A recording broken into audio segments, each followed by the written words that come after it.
बजरंग पूनिया 2004 में फिर भारत सरकार ने गोद ले लिया इस सेंटर को, और बजरंग पूनिया को सबसे पहले उसी में एडमिशन दिया था। जो आज के टाइम पर वर्ल्ड का किसी का भी 3 मेडल नहीं है वर्ल्ड चैम्पियनशिप के, उसके पास मेडल है, एशियन गेम्स का गोल्ड मेडल है, ब्रॉन्ज मेडल है। इतने मेडल आज के टाइम पर रेसलिंग में किसी की भी उपलब्धि नहीं है।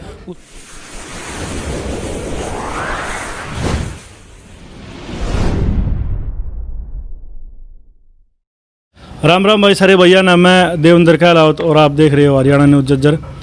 हरियाणा गौरव की सीरीज़ में आज हम आए हैं लाला दीवान चंद कुश्ती एवं योग संस्थान के संचालक आर्य वीरेंद्र दलाल जी के पास। तो भाई आज जानेंगे उनके सफ़र के बारे में, और जो अपनी हरियाणा की संस्कृति है गुरुकुल और अखाड़ा, जहाँ किशोर अवस्था में ही लंगोट बांध के साधना करके अचूक मेहनत करके जहाँ नए जीवन की शुरुआत होती है, और उसी रास्ते पे चलते हुए आर्य वीरेंद्र दलाल जी ने न जाने कितने पहलवानों का जीवन निर्माण किया और हमारे हरियाणा और हमारे भारतवर्ष का विश्व पटल पे नाम दर्ज करवा दिया है। आपके इंतज़ार को ज़्यादा लंबा ना करवाकर मिलवाते हैं आपको आर्य वीरेंद्र पहलवान जी से। राम राम पहलवान जी। नमस्ते जी, सभी को मैं आर्य वीरेंद्र सिंह दलाल सभी हरियाणा वासियों को आपके चैनल के माध्यम से बधाई देता हूं कि यहाँ के लोगों में, यहाँ के युवाओं में इतना जोश और उत्साह है जो राष्ट्र की सेवा के लिए तत्पर रहते हैं। पहलवान जी ठीक ठाक हो? हाँ जी, बिल्कुल ठीक ठाक हैं। जो विश्वव्यापी महामारी चल रही कोरोना, बच रहे होगे? हाँ बिल्कुल, कोरोना यहाँ लगातार हम बच्चे अच्छी मेहनत करते हैं और इनको लगातार देसी चीज़ों का सेवन, जैसे गिलोय है, आंवला है, इन चीज़ों का प्रयोग करने के लिए हम प्रेरित करते हैं। तो इन चीज़ों से बचे हुए हैं बिल्कुल ये बच्चे। तो हमारे जो चैनल पे नए दर्शक आए हैं उनके लिए, और जो हमारे दर्शक लगातार हमारे साथ जुड़े रहते हैं, सबसे पहले इंटरव्यू की शुरुआत में जो पहलवान जी हैं इनके जीवन परिचय पर प्रकाश डालेंगे। पहलवान जी अपने जीवन परिचय बताओ जी। मैंने जी हरियाणा एग्रीकल्चर यूनिवर्सिटी हिसार में स्पोर्ट्स कॉलेज से शुरुआत की। वहाँ मैंने 5 बार ऑल इंडिया यूनिवर्सिटी में मेडल जीते और नेशनल जूनियर नेशनल में गोल्ड मेडल जीता, नेशनल गेम्स में ब्रॉन्ज मेडल जीता, और एक बार इंटरनेशनल रशिया के साथ टेस्ट मैच खेला और आफ्ताबे हरियाणा का खिताब जीता। हरियाणा कुमार में रनर्स अप रहा, और जो मैं जहाँ तक नहीं पहुँच सका मैंने अपने जीवन में बच्चों को पहुँचाने के लिए प्रयास किया। जो मेरे में कमी रही, जो मेरे जीवन में कमी रही, मैं यहाँ मैंने अब फिर लाला दीवान चंद आधुनिक कुश्ती एवं योग केंद्र की शुरुआत की 1995 में। पहलवान जी हम बात करें आपके सफ़र की जो शुरुआत थी, एक बार हमारे दर्शकों ने बताओ जी, जब आपने शुरुआत करी, जब आपकी कितनी उम्र थी रेसलिंग में शुरू करी जब आपने? मैं लगभग उम्र थी जी मेरी 10-11 साल की जब मैंने शुरुआत की। मैं 5वीं कक्षा में पढ़ता था। मेरा गुरुजी थे साहब सिंह जी, वो एक्सरसाइज वर्जिश करते थे। जब हमारे को पढ़ाना शुरू कर देते तो आप वर्जिश को लग जाते, तो उनको देख के फिर हमने शुरुआत कर दी। जो कुश्ती है जी, ये तो हमारे हरियाणा के हमारे संस्कार है, हमारी परंपरा है, हमारे बुजुर्ग भी करते आए, लंगोटी बांधा करते, मेहनत कराया करते, सब बांधा करते। तो आपने जो शुरुआत करी, जैसे आपने बताया धन्ना के अखाड़े से आपने शुरुआत करी, और 10-11 साल में 5वीं क्लास में थे आप जब। तो उस टाइम जरे आपके परिवार में कोई, जैसे बुजुर्ग दादाजी, पिताजी, चाचा, तो कोई रेसलिंग तो जुड़ा हुआ था जी परिवार में, या आपने स्टार्ट करी थी? हमारे गाँव में कुश्ती का हमेशा से ही शौक रहा है। शुरू से ही कोई भी घर ऐसा नहीं है जिसमें एक बार बच्चा लंगोट ना बांधता हो, अखाड़े में ना जाता हो, क्योंकि पूरे गांव में शौक है। मेरे दादा भी, पिताजी भी कुश्ती करते थे, ताऊ जी भी कुश्ती करते थे, और हर घर में एक जवान आदमी यहाँ लंगोट तो बांधता ही है, यहाँ परंपरा है। जब आपने शुरुआत करी जी, कोई याद हो ऐसी, कोई आपकी सीरीज हो जिसमें अच्छी यादगार आपसे जुड़ी हो, कोई खुशी का पल या कोई दुख की बात ऐसी हो जो आप करना चाह रहे थे नहीं कर पाए? एक बार आप अपनी सीरीज़ों पे एक बार प्रकाश डालें, दर्शकों को ये बताएं, जब आपने प्रोफेशनल तरीके से खेलना शुरू करा तो सफ़र की शुरुआत कैसे हुई? सफ़र की शुरुआत हरियाणा एग्रीकल्चर यूनिवर्सिटी में स्टेट फेस्टिवल में भी, यहाँ स्टेट में मेडल आ चुके थे मेरे। फिर मैं प्रथम अर्जुन अवार्डी उदयचंद पहलवान के पास हरियाणा कृषि विश्वविद्यालय हिसार में कुश्ती सीखने के लिए गया। वहाँ मैंने 5 बार ऑल इंडिया, जो कॉलेजों का सबसे बड़ा कंपटीशन होता है, ऑल इंडिया यूनिवर्सिटी में मेडल जीते 5 बार, और जूनियर नेशनल में गोल्ड मेडल जीता। एक बार नेशनल गेम्स में ब्रॉन्ज मेडल जीता, एक बार international wrestling test match Russia के साथ खेलिया, आफ्ताबे हरियाणा का खिताब जीता, हरियाणा कुमार में रनर्स अप रहा और काफ़ी मैंने कंपटीशन अनुभव इतने अच्छे कोच के पास रहा, बहुत ही अच्छे अनुभव। लेकिन फिर भी मेरे जीवन में जो कमी रही, मैंने सोचा अब भाई यहाँ हमारे देहात में क्या क्या कमी है उनको दूर करके हम कैसे ओलंपिक में मेडल जीत सकते हैं, उसके लिए मैंने प्रयास कर दिया 1995 में। आपने जी जो 1995 में एक ऐसे संस्थान की नींव डाली जहाँ तक बच्चे तैयार होगा आपके गांव समाज के और नेशनल और इंटरनेशनल लेवल पर जाकर हरियाणा का मान बढ़ा हुआ है, तो वो जो शुरुआत थी 1995 में और जो अब तक का सफ़र है उसके बारे में थोड़ा।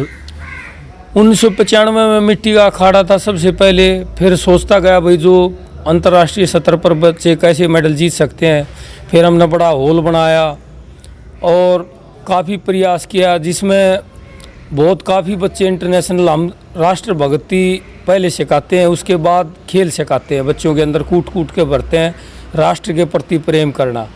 और यहाँ से बजरंग पूनिया 2004 में फिर भारत सरकार ने गोद ले लिया इस सेंटर को और बजरंग पूनिया को सबसे पहले उसी में एडमिशन दिया था। जो आज के टाइम पर वर्ल्ड का किसी का भी 3 मेडल नहीं है वर्ल्ड चैम्पियनशिप के, उसके पास मेडल है, एशियन गेम्स का गोल्ड मेडल है, ब्रॉन्ज मेडल है, इतने मेडल आज के टाइम पर रेसलिंग में किसी की भी उपलब्धि नहीं है उसके मुकाबले। और मैं आगे भी ये देशवासी भी और मेरा भी उस बजरंग के ऊपर आशीर्वाद है, दीपक पूनिया के ऊपर आशीर्वाद है। दीपक पूनिया भी मेरा पास 5 साल का छोटा सा था जब शुरुआत की थी उसने, और इन दोनों बच्चों ने ओलंपिक के लिए क्वालिफाई किया है। और मैं इन बच्चों को आशीर्वाद देता हूँ और भगवान से प्रार्थना करता हूँ कि ये बच्चे देश के लिए मेडल ओलंपिक से ज़रूर ले आएंगे। ये आपके चैनल के माध्यम से भी और काफ़ी बच्चे यहाँ से लगभग 30-32 बच्चे इंटरनेशनल निकले हैं। संजीत है, प्रदीप देसवाल लड़का था, जूनियर वर्ल्ड चैम्पियनशिप में ब्रॉन्ज मेडल आया था, उसके माता पिता मजदूरी करके उस बच्चे को कुश्ती सिखाते थे। 30 गज के मकान में उसका घर था, लेकिन साधनों के अभाव से बहुत प्रतिभाएं गांव के अंदर ऐसी प्रतिभाएं हैं। यहाँ गरीब मैंने इसलिए किया, यहाँ एक साधारण से साधारण परिवार भी कुश्ती कर सकता है और ऊंचे मुकाम पर पहुंच सकता है। जैसे बजरंग और दीपक पूनिया का उदाहरण आपके सामने है, वे बिल्कुल सामान्य परिवार से थे, लेकिन यहाँ उसको अच्छी कोचिंग हमने सिखाई, ग्रास रूट लेवल पर उनको ओलंपिक लेवल की कोचिंग दी, तो आज वे ओलंपिक लेवल पर है, ओलंपिक लेवल के ऊपर मेडल जीतने के लिए तत्पर हैं दोनों बच्चे। और नवीन है, विक्रम है, सुनील चोटीवाड़ा है, बहुत ही इंटरनेशनल मनदीप है, 2 मनदीप हैं, नरेश अहलावत है, बहुत ही अच्छे पहलवान जिनसे मेरे को बहुत ही मंगल था। इतनी प्रतिभाएं हैं हमारे पास।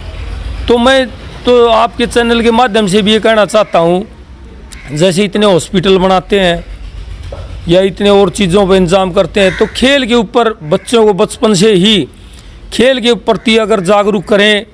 वीरेंद्र पहलवान जी बचपन से कुश्ती से जुड़े थे और एक अच्छे मुकाम पर इन्होंने पहुंचने के बाद सोचा कि जो इन्होंने अपने गांव में लाला दीवानचंद कुश्ती और योग संस्थान की जो स्थापना करी, इनके दिमाग में ये होता भाई कि शहर में A ग्रेड B ग्रेड की सिटी में तो सारी सुविधाएं होती हैं, लेकिन गांव में एक ग्रामीण क्षेत्र में वो सुविधा नहीं होती जहाँ इंटरनेशनल पहलवान तैयार करे जाते हों, उनको मार्गदर्शन नहीं मिलता।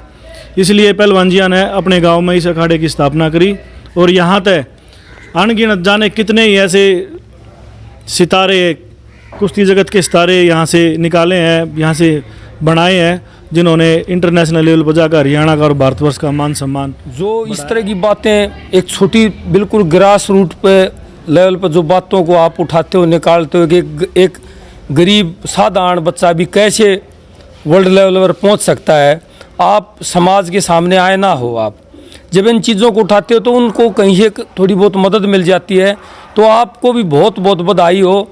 जो आप इतने नीचे दर्जे पे इतनी गरीब हालत में भी आप देख के यहाँ शुद्ध लेते हो खिलाड़ियों की, उनके बारे में लिखते हो, आपको आपके चैनल को बहुत बहुत मैं बधाई देता हूँ। और ये वीरेंद्र पहलवान जी हैं, बहुत बड़े देश प्रेमी हैं और गौ भक्त भी हैं, गौ भक्त भी हैं। मैं इनके परिसर में आया तो मैंने भाई पीछे भ्रमण करके पूरा देखा। ये आप जैसे पीछे देख रहे हो हमारे जो मिट्टी का दंगल है, इधर जो मैट है, और पीछे इन्होंने गौ माता के लिए पूरा सेट बना रखा है। देसी गाय हमारी और जो गिर नस्ल की गौ माता है वो भी हमने देखी, बहुत बढ़िया प्रांगण बना रखा है और उनके खाने पीने की बहुत बढ़िया व्यवस्था। हम अंदर घूम के आए, आपको क्लिप में दिखा भी देंगे, आपको साइड में स्क्रीनशॉट में दिखेगा भी वो। दोस्तों हम पहलवान जी से फिर आते हैं एजुकेशन के बारे में। जो हमारे दर्शक हैं आपकी एजुकेशन के बारे में जानना चाहते हैं एक बार।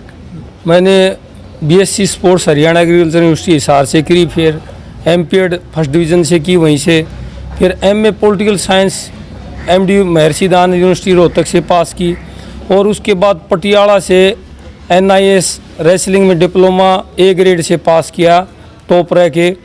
तो मेरे जीवन में एक खबक थी, अगर मैं जितनी भी योग्यता हासिल करूं, क्योंकि बच्चों को मैं तभी योग्य बना सकता हूं जब मैं खुद योग्य हूं। एक सबसे इम्पोर्टेंट बात मैं बताना चाहूँगा दोस्तों, जो पहलवान जी हैं आर्य समाज से संबंधित हैं, आर्य समाज मानते हैं। एक जियो पंजाब के साथ साथ हम इस बात को नकार नहीं सकते कि हमारा जो हरियाणा नशे की गर्त में चला गया, जो नवयुवक हैं, और अब तो हमारी बहन भी पीछे नहीं है। शहरी क्षेत्र में देखा जाता है लड़के और लड़कियां धूम्रपान न जाने कितने नशे करते हैं, जीवन का एक पथ भ्रष्ट हो रही है। तो आप उनको क्या कहना चाहोगे जी? मैं तो आपके चैनल के माध्यम से मैं सरकार को भी आगाह कराना चाहता हूं, और आप ऐसी बातों को उठाते हो, ये बहुत ही समाज के लिए आईना है। एक टाइम ऐसा था जो पंजाब का पूरे देश में दबदबा था, लेकिन नशे की वजह से अब हमारा हरियाणा पीछे नहीं है। आप अभी क्योंकि जो आदमी अगर जब आग लग जाती है तो कुआं खोदता है तो उसका कोई लाभ नहीं होता।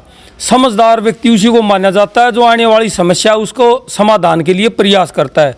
तो आप लोग भी आपके चैनल के माध्यम से ऐसी ऐसी चीज़ें उठा के, वाकई में सच्चाई ये है, अब बिल्कुल युवा जो बच्चे हैं नशे की गर्त में, आप शाम को देखो, सुबह देखो, और हॉस्टलों में देखो, कॉलेजों में देखो, अब कैसे नशे को किसी प्रकार का ड्रग्स ले रहा है, कोई किसी प्रकार का ड्रग्स ले रहा है। तो मैं तो सबसे पहले आपको यही बताना चाहता हूँ कि बच्चों को, युवाओं को संभालो। अगर अब नहीं संभले ना तो फिर संभल नहीं पाएंगे हम। आपके चैनल के माध्यम से कहना चाहता हूँ कि गांव-गांव में ऐसे व्यायामशाला, योगशाला और उनके लिए पाठ्यक्रम इस प्रकार के, राष्ट्रभक्ति के, राष्ट्र क्या होता है, परमात्मा क्या होता है, इसी प्रकार की जो सच्ची सच्ची बातें हैं उनको पता चलना चाहिए। एक जीवन का लक्ष्य है, मैं जीवन में आया हूँ, मेरा समाज के प्रति क्या लक्ष्य है, मेरा अपने बच्चों के प्रति क्या कर्तव्य है, मेरा समाज के प्रति क्या कर्तव्य है, उसको हमें उन कर्तव्यों को पूरा करना चाहिए, पूरे मन से करना चाहिए, ताकि ये सृष्टि तो ऐसे ही चलती रहेगी। 100 साल के बाद दूसरी दुनिया आ जाएगी, आज जो पैदा हुआ है। लेकिन ये जो हमारी पुरातन संस्कृति, ऋषि मुनियों की संस्कृति, इतनी ज़बरदस्त संस्कृति रही है, यहाँ दुनिया में इतने ज़बरदस्त व्यक्ति रहे हैं, उस इतिहास को हमने देखना चाहिए, और जो त्रुटियां हैं उनको हमें निकालना चाहिए। सीधी सीधी बात है, यहाँ नशा होता ही नहीं था। यहाँ तो ये समझो आप, मुस्लिमों से जो हमारे आक्रमणकारी आए हैं उनसे हमारे अंदर ये आया है, और उससे अंग्रेज़ों से फिर हमारे में पश्चिम, वो जो पाश्चात्य संस्कृति है उससे हमारे अंदर आया। हमारे देश में होता ही नहीं था। हम तो ऐसी ऐसी चीज़ें होती थी जो नशे में होती हैं ना, जो नशे में आनंद प्राप्त करने का प्रयास, इतना आनंद तो हमें हमेशा ही रहता था। हमें इस प्रकार का हमारा रहन सहन, खान पान, आपस में भाईचारा नशे की वजह से आपस में झगड़े, कोर्ट के झगड़े, आपस में पति पत्नी के झगड़े, जो नशे की वजह से इतनी ज़्यादा चीज़ें समाज के अंदर फैल चुकी हैं। तो मैं तो ये कहता हूँ, बच्चों को खेल के अंदर सबसे, बच्चों को संभालो, अपने बच्चों की परवरिश करो, देखभाल करो, और खेल के अंदर डालो, उनके अंदर खेल के साथ पढ़ाई में डालो, तो बच्चे की जब संगति अच्छी रहेगी। क्योंकि समाज, हम ये नहीं है अकेला मैं अपने परिवार को बचा लूँगा, समाज अकेले से कभी नहीं बचता, अपना बच्चा भी नहीं बचता। जब मैं समाज बचाने के लिए प्रयास करता हूँ, समाज में बुराई कभी भी दुर्जनों के तैयारी से नहीं फैलती, जितनी बुराई सज्जनों की निष्क्रियता से फैलती है। अब सज्जन व्यक्ति निष्क्रिय हो गए, अब मन क्या है, मन क्या करना है, और जब सज्जन आदमी सक्रिय होकर कार्य करेंगे तो ये चीज़ें दूर हो सकती है।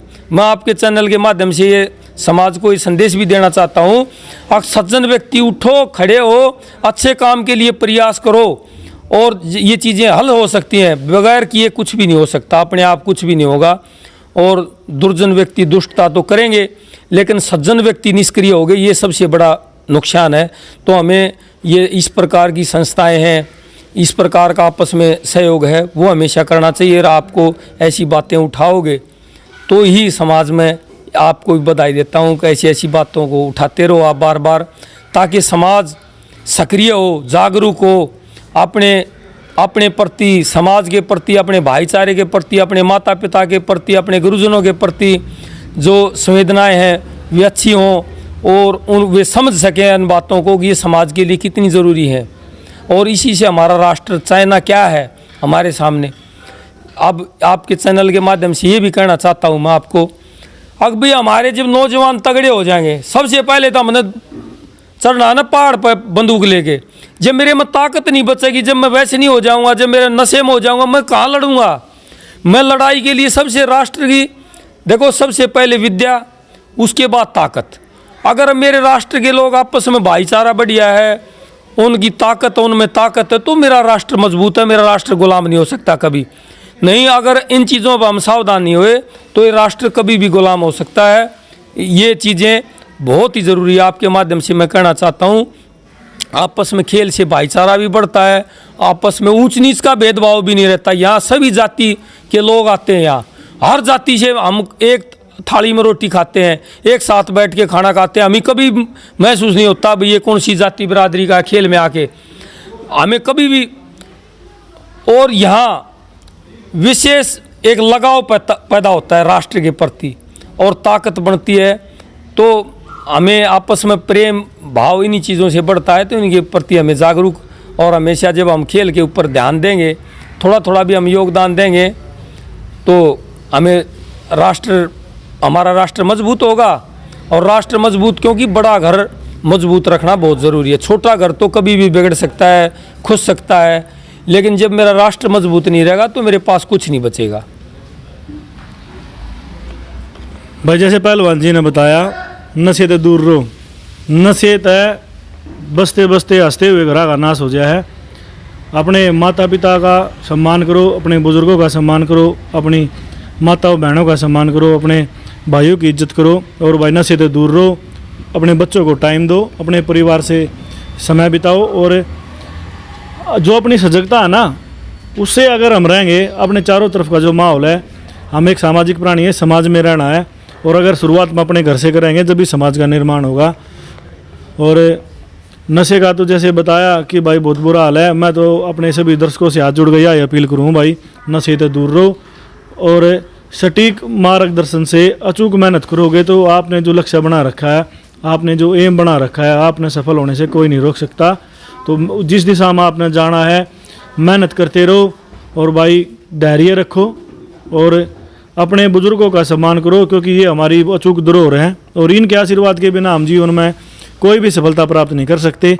इनका आशीर्वाद बना रहेगा तो हम बड़े बड़े सफलताओं के उच्चतम शिखर पर पहुंच सकते हैं। आपकी मेहनत, बड़ों का आशीर्वाद और सटीक मार्गदर्शिता, ये सारी चीज़ें जो साथ में लेकर चलोगे कभी फैल नहीं हो सकते जीवन में। ज़्यादातर हम देखते हैं भाई जो रेसलिंग की दुनिया, जो कुश्ती जगत है, जो पहलवान जी होते हैं, एजुकेशन में थोड़े लो होते हैं लेकिन मेहनती होते हैं। आज हम ऐसी शख्सियत से पास आए और इन्होंने अपना उचित समय दिया और आपके सामने इनका इंटरव्यू लेगा। आज मन में भाई सच में बताऊं बहुत खुशी हो रही है।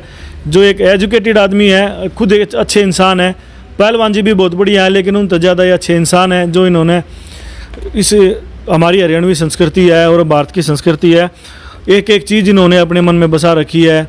देश प्रेम हो, गौ माता की सेवा हो और जो ये जो संस्थान में बच्चों का नव निर्माण करके एक मार्गदर्शन देकर भारत माता की शान बढ़ा रहे हैं। सब चीज़ों के लिए जी हम आपके बहुत बहुत आभारी हैं, आपका धन्यवाद देते हैं जी। आपको भी जी बहुत बहुत धन्यवाद। ऐसे ही आप हमारे से मिलते रहो, ऐसे आप ये बातें उठाते हो हरियाणा की। हरियाणा बहुत ही राष्ट्रभक्तों का स्टेट है, यहाँ बहुत ही राष्ट्रभक्त हैं। यहाँ घर घर जहाँ उखाड़ोगे वहीं कुछ न कुछ आपको मिलेगा इस हरियाणा में। तो आपको भी मैं बहुत बहुत बधाई देता हूँ। धन्यवाद जी। लास्ट में चलते चलते एक बात और पूछेंगे जी, जो आपका संस्थान है पूरे हरियाणा और उसके बाहर भी फेमस है, कई मेरे बहन भाई छोटे हैं जो सोच रहे होंगे कि हम वीरेंद्र गुरुजिया के पास जावें, इस लाइन में आना चाहते होंगे, तो हम ये पूछ रहे हैं जी, जैसे आपके पास जो शिक्षा दीक्षा ले रहे हैं, गरीब बच्चों के लिए भी कुछ रियायत दे रहे हो?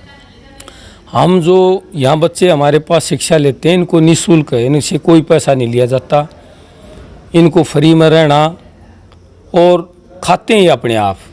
कुछ बच्चे जैसे अडॉप्ट कर रखे हैं, जो अच्छे बच्चे निकल जाते हैं, उनको सरकार से कुछ थोड़ी सहायता मिलती है। 2004 में 1000 रुपये पर मंथ कुछ बच्चों को गवर्नमेंट देती थी, लेकिन 1000 रुपये में महीने में क्या आता है, एक 10 महीने के लिए, तो 2004 में चलाई थी उसको। इसी चीज़ों को सरकार ने देखना चाहिए।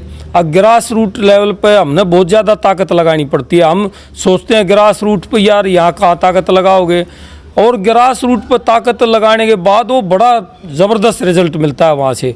तो हमें आपके माध्यम से सरकार को भी ये संदेश देना चाहते हैं, अगर हरियाणा को या अपने देश को सबसे ऊपर दर्जे पर ले जाना, तो ग्रास रूट पर पढ़ाई पर भी और खेल के ऊपर भी बिल्कुल पहली कक्षा से 10वीं तक तो एक कोच बन जाना चाहिए। उसको पूरा कोच ट्रेंड होना चाहिए, उसने खाना क्या है, उसने प्रैक्टिस क्या करना है, एक साइंटिफिक ढंग से क्या करना चाहिए।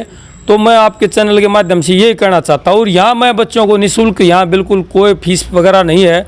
अपनी ज़मीन मैंने यहाँ फ्री में, ये मेरे नाम ज़मीन थी, मैंने दे कर ये बनाई है। और मैंने सरकार से भाई नौकरी से पैसा मिल जाता है मेरे गुजारे के लिए, तो मैं तो इसमें, क्योंकि इससे मेरे को बहुत कुछ मिला है, तो मैं देना चाहता हूँ। इसके माध्यम से समाज में जितना भी देश को जीवन में, सारा जीवन मैं देता ही रहूँगा इसी प्रकार से। और मैं कामना करता रहूँगा कि यहाँ से बच्चे ऐसे ही ओलंपिक से मेडल ले आएँ, और देश का, हमारे गांव का, हमारे हरियाणा का, हमारे देश का, पूरी दुनिया के अंदर परचम ऐसे ही लहराएं हरियाणा के बच्चे। मैं आपको बहुत बहुत धन्यवाद देता हूँ। तो पहलवान जी, जैसे आपने बातों बातों में बताया कि घर खर्चा, जो गृहस्थ जीवन का जो खर्चा है वो आपकी नौकरी से चला जाए, तो हमारे दर्शक जानना चाहोगे जी, आप कहाँ सेवाएं दे रहे हो? मैं जी दिल्ली गवर्नमेंट में 1994 से अब लेक्चरर फिजिकल एजुकेशन हूँ, और टीकरी गांव में सेवाएं दे रहा हूँ। और मैं लगातार अखाड़े में रेजिडेंस है, यहाँ से मैं अपनी सर्विस करता हूँ, और सुबह शाम यहाँ बच्चों के साथ, और भी मेरे सहयोगी हैं मेरे साथ जो काम करते हैं। भारत सरकार से भी एक कोच मिला हुआ है, वो भी मेरे साथ मिल के काम करता है। तो हमारा ठीक व्यवस्था चल रही है। मैं आपको चैनल को बहुत बहुत बधाई देता हूँ, क्योंकि जो समाज के अंदर इस प्रकार के कार्य करते हैं ना, और समाज का एक आईना होता है न्यूज़, और जो समाज को उसका दर्पण दिखाता है कि तू कहाँ किस पोजीशन पर खड़ा है, और फिर उसमें वो सुधार करता है समाज में, और भाई किस तरफ जाना है, किस तरफ। इसलिए मैं आपको इस प्रकार की बातों के लिए, इस तरह की बात जो बार बार आप उठाते हो, आपके चैनल को हम देखते हैं, बहुत बहुत आपको बधाई। आप ऐसे ही कार्य करते हो, और लोगों से भी ये निवेदन करते हैं इस प्रकार के चैनलों को बढ़ावा दो। इस प्रकार के जो समाज के लिए अच्छा कार्य करते हैं उनके लिए आप उत्साहित करो, उनको मोटिवेट करो। किसी ढंग से बातों से कोई किसी तरह का सहयोग होता है, कोई किसी तरह सहयोग होता है। इस प्रकार के सहयोग हमेशा जो ऐसे काम करते हैं उनके लिए ये धर्म है, उनके लिए करना चाहिए, ये हमारा कर्तव्य है। धन्यवाद भाई। आज मेरे वीडियो के अंत तक बने रहने के लिए आप सबका धन्यवाद है। जितनी खुशी मन है, शायद मेरे तो ज़्यादा मेरे दर्शकों खुशी होगी, जो लंबे समय से कमेंट आ रहे थे हमारे दर्शकों के कि भाई वीरेंद्र अखाड़ा में जाओ, गुरुजियों से बात करो। और बहुत से मेरे जो पहलवान साथी हैं जो मेरे चैनल के साथ जुड़े हैं भाई, आज उनको बहुत ज़्यादा खुशी होगी, खुशी का पल है। जो एक समाज में जिन्होंने बहुत सारे पहलवान जियों को एक नई दिशा दी और नेशनल इंटरनेशनल लेवल पर हरियाणा का मान बढ़ाया, उन प्रतिभा के धनी आर्य वीरेंद्र पहलवान जी का आज हमने इंटरव्यू लिया। बड़ा दमदार इंटरव्यू रहा भाई, बड़ा मज़ा आया। और एक शिक्षित और एक सरल, सौम्य और एक सुलझे हुए इंसान से मिले। दिन बन गया आज, इंटरव्यू बहुत सारे हुए, लेकिन आज का ये पल था बहुत खास था। हमारे साथ जुड़े रहो। इसी कड़ी में आगे हम बहुत अच्छे अच्छे पहलवान के और जो हरियाणा संस्कृति की सेवा कर रहे हैं उनके इंटरव्यू लगातार अपना लाते रहेंगे। और लास्ट में यही है भाई, हरियाणा का गौरव, हरियाणा की शान, जय हो हमारी संस्कृति, जय हो हमारे गांव, जय हरियाणा, जय हरियाणवी, जय हिंद।